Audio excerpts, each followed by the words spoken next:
You believe them while the coffee is still warm. They sit across from you, smile like they have nothing to hide, and say, "I'd never do that to you." And before they have shown you consistency, before they have handled disappointment, before they have been tested by even one difficult moment, something in you already exhales. How many times have you mistaken a gentle voice for a safe character? I've done that before. I've mistaken a calm tone for character, quick kindness for loyalty, and an apology for actual repair. Trust feels beautiful when it works. It makes you open, generous, less armored than the world expects. But sometimes what you call trust is actually borrowed safety. A temporary calm your body feels before the evidence has had time to arrive.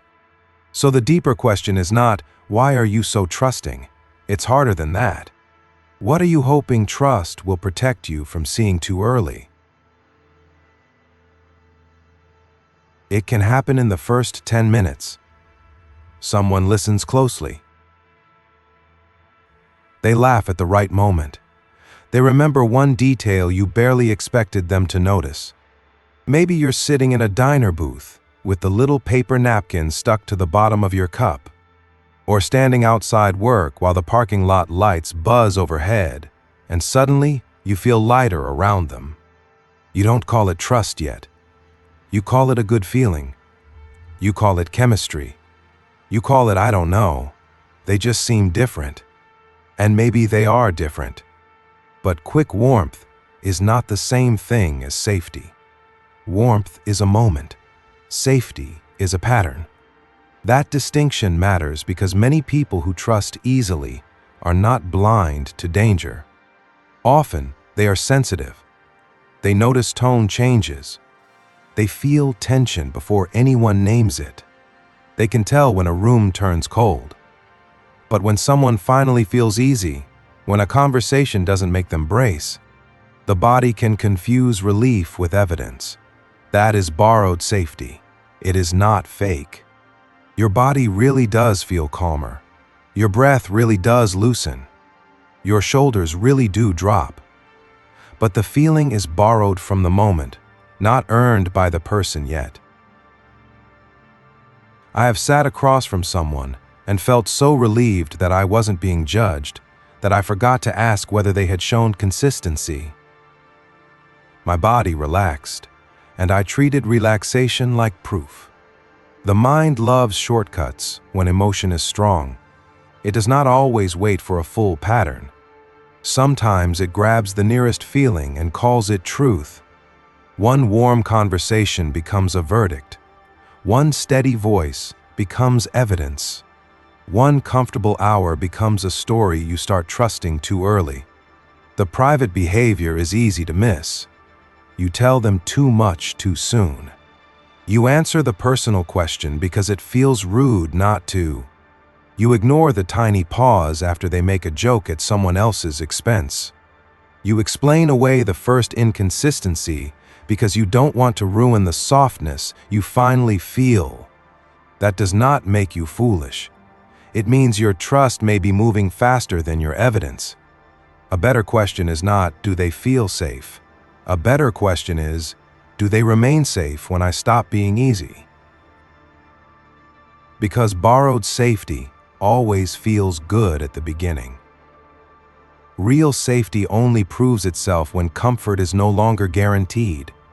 But relief has a cost when it starts choosing for you. Sometimes you don't trust quickly because they have earned it. You trust quickly because you are tired of waiting for someone to finally be different. Sometimes trust is not trust at all. Sometimes it is exhaustion wearing a hopeful face.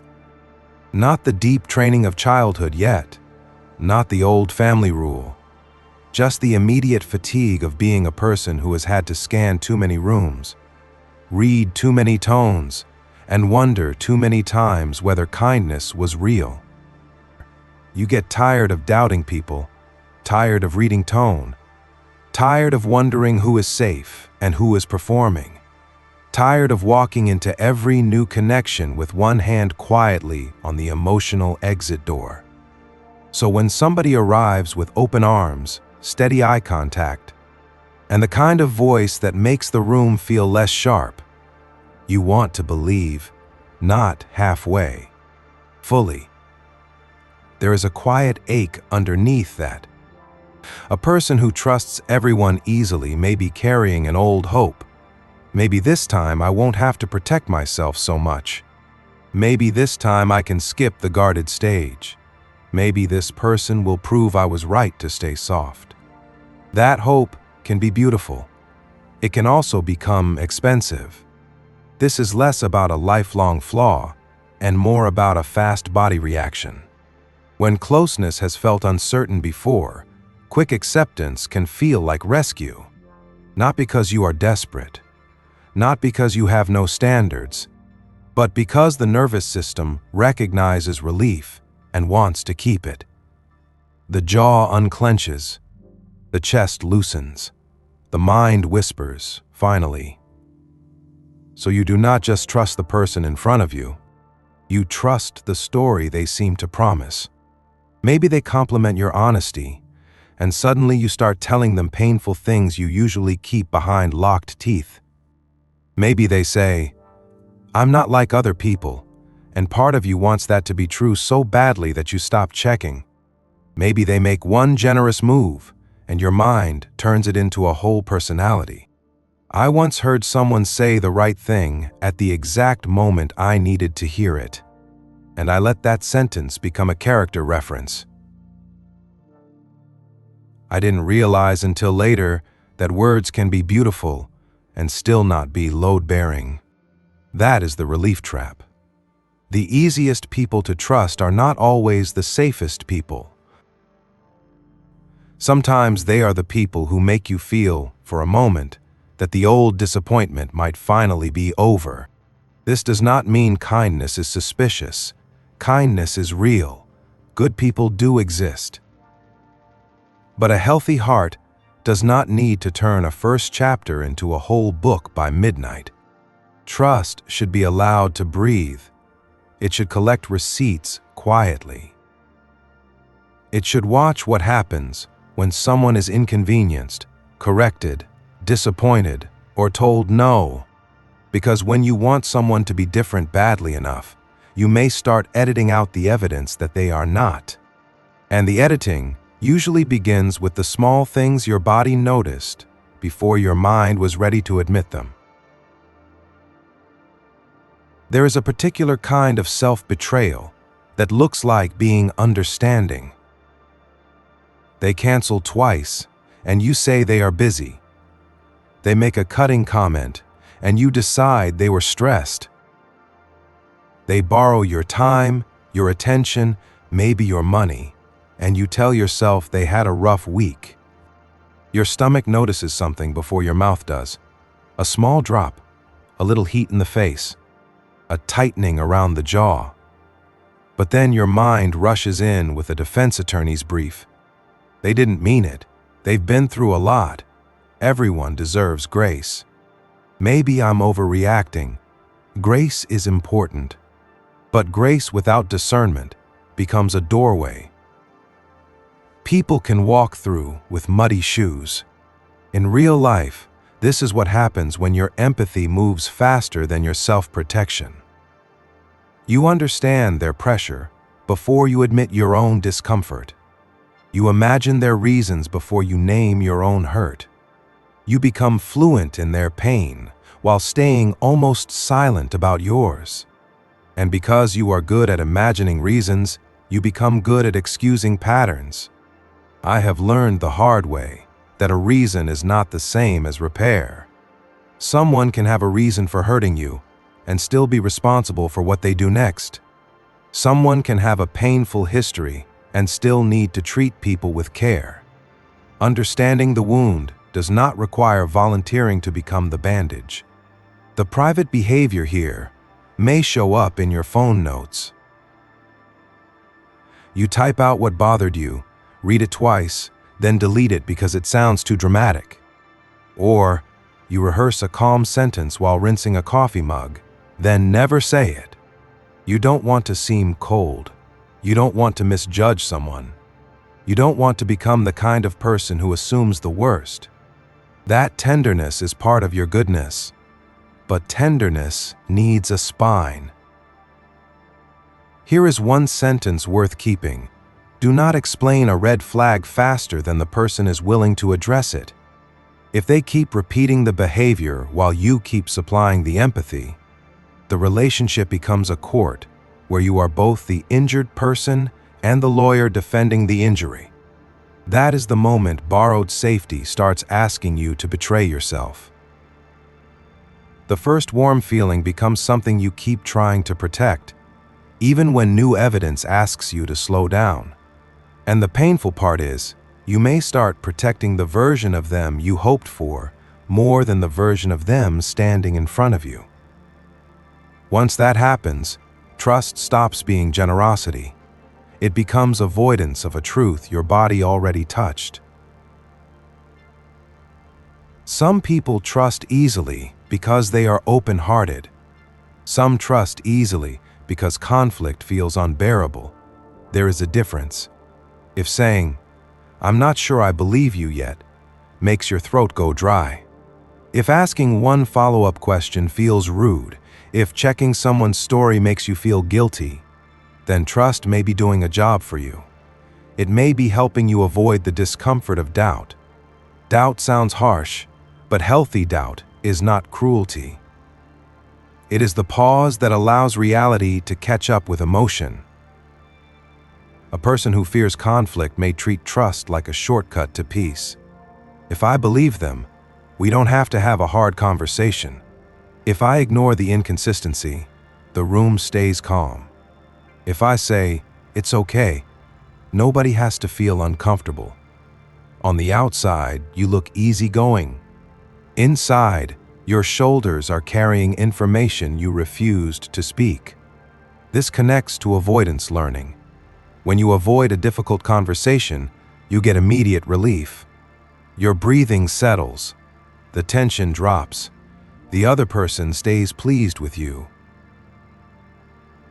Your brain remembers that relief and starts recommending the same strategy again. So next time, you trust quicker. Not because the evidence is stronger, but because confrontation feels worse. I remember sitting in a break room after someone had just twisted my words in front of 2 other people. The fluorescent light made everything look pale. My paper cup was bending slightly under my thumb. I knew I should say, "That's not what I meant." But I looked at their face, felt the room tighten, and smiled like it didn't matter. Later, I called it maturity.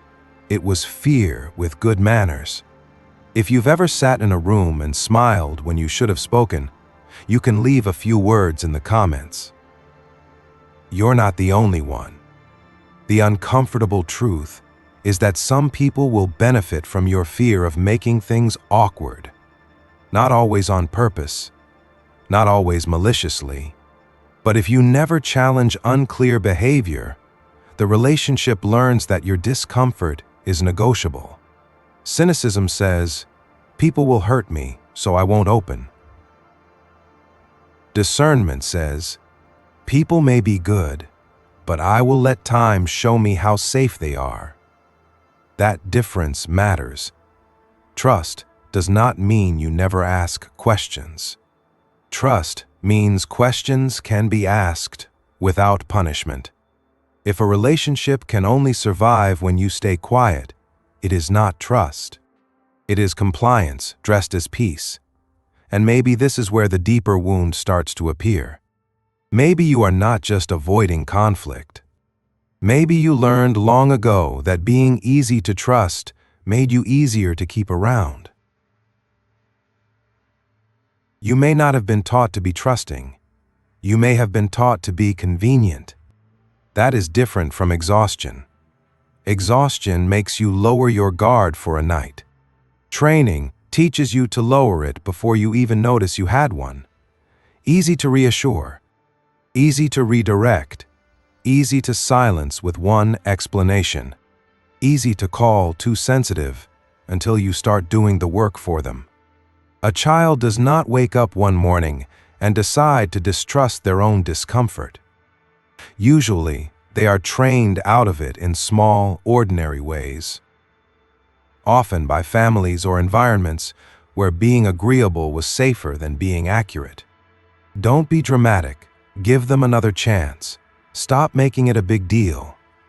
Be nice. Don't embarrass the family. They didn't mean it like that. After enough repetition, you begin to confuse being good with being endlessly accommodating. So when someone asks for trust, you give it quickly, almost automatically, because refusing trust feels like being mean. Asking for time feels like rejection. Wanting proof feels like pride. You have learned to treat your own caution as something that needs an apology. This is where the old lesson becomes adult behavior. You become the person who nods while your stomach says wait. You become the one who understands everyone's pain before anyone has to understand yours. You become the forgiving one, the calm one, the mature one. The one people praise because you make their behavior easier to live with. Those labels can feel flattering until they become a cage. In psychology, there is a name for that painful gap between what you actually feel and what you force yourself to show. But you don't need a textbook to recognize it. You may have learned it at a dinner table, in a hallway, in a family where peace mattered more than honesty. The face says yes, the body says not yet. That split can follow you into adult relationships. Someone tells you a story that does not add up, and instead of honoring the part of you that hesitates, you scold yourself for being suspicious. Someone moves too fast, and instead of saying, "I need time," you worry that time will make you look cold. Someone disappoints you, and you rush to prove you are forgiving before you have even admitted you are hurt. The private image is simple, standing in a hallway after a conversation, keys in your hand, replaying the moment you almost told the truth. The house is quiet. Your body knows you swallowed something important. I need to say this plainly. Discernment is not cruelty. You can be kind and still slow down. You can be loving and still verify. You can be generous and still require consistency. Trust is not a personality test you pass by giving it away. Trust is a relationship process. It grows when someone handles small access with care, then larger access with care, then disappointment with care, then truth with care. And once you understand that, the next step is not becoming hard. It is learning how to pace your openness without apologizing for having a door. A lot of people hear trust slowly and imagine becoming suspicious, guarded, cynical, like the only choices are innocence or armor. But there is a third option: grounded openness. Grounded openness means your heart is still available, but your access has stages. You can enjoy someone without telling them everything. You can appreciate kindness without making it a contract. You can feel drawn to a person and still watch how they handle limits. You can say, "I like you," while also thinking, "I am still learning whether you are safe with me." That is not cold, that is adult. Trust is not only about believing someone, it is about observing whether their behavior can carry the weight of what you reveal. Do they respect a small no? Do they pressure you for fast intimacy? Do they apologize with changed behavior or only emotional language? Do they notice when you go quiet, or do they enjoy the version of you that smiles and swallows it? These questions do not make you paranoid. They make you awake.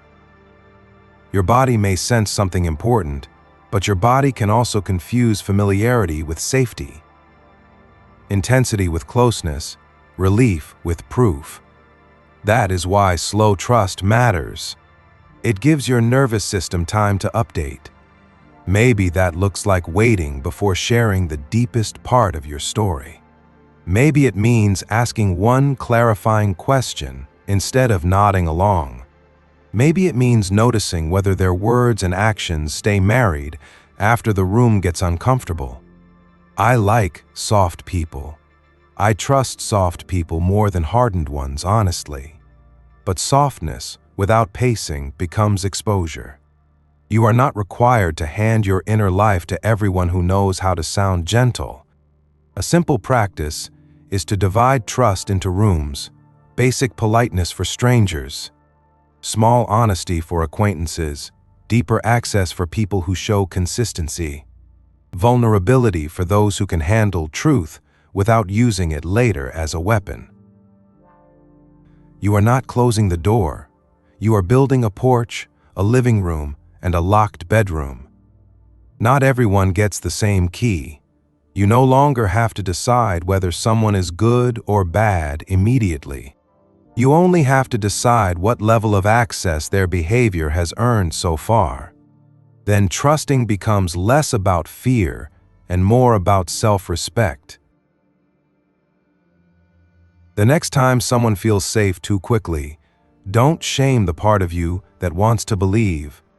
That part is not stupid. It is tired. It is hopeful. It is looking for a place to put all the softness it had to protect for years. Maybe the hardest part is admitting that some people did not fool you completely. A part of you noticed. A part of you hesitated. But another part wanted the relief so badly that it overruled the warning. That is borrowed safety. It feels like shelter at first, but real safety does not ask you to ignore yourself to keep it. So don't hand your softness over at the doorway. Feel your feet on the floor. Notice your shoulders. Let the first good feeling be a beginning, not a verdict. I still believe softness is worth protecting, not by hiding it, by giving it rhythm. Let people walk slowly.